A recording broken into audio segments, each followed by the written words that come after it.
Relate thermodynamic favorability to Gibbs free energy, delta G degrees by definition.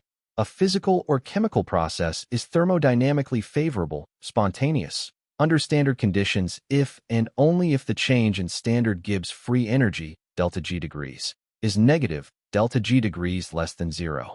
Because the problem explicitly states that this decomposition reaction is thermodynamically favorable, delta G degrees must be negative. This immediately eliminates options A and C. Understand the concept of entropy. Entropy is a thermodynamic measure of the molecular disorder, randomness, or number of microstates available to a system.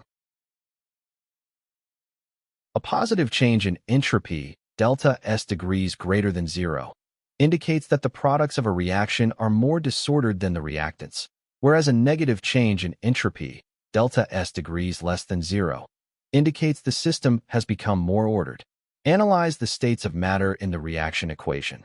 Look at the chemical equation provided for the decomposition of hydrogen peroxide. 2H2O2 gives 2H2O plus O2. The reactant side consists of 2 moles of an aqueous solution, H2O2.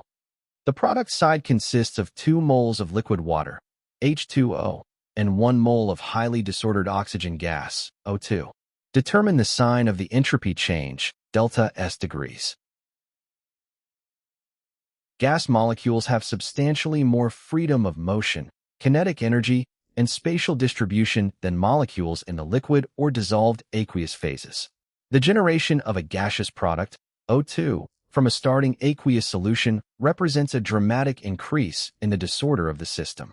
Therefore, the system becomes more disordered as the reaction goes to completion, meaning delta S degrees must be positive. Select the correct pairing.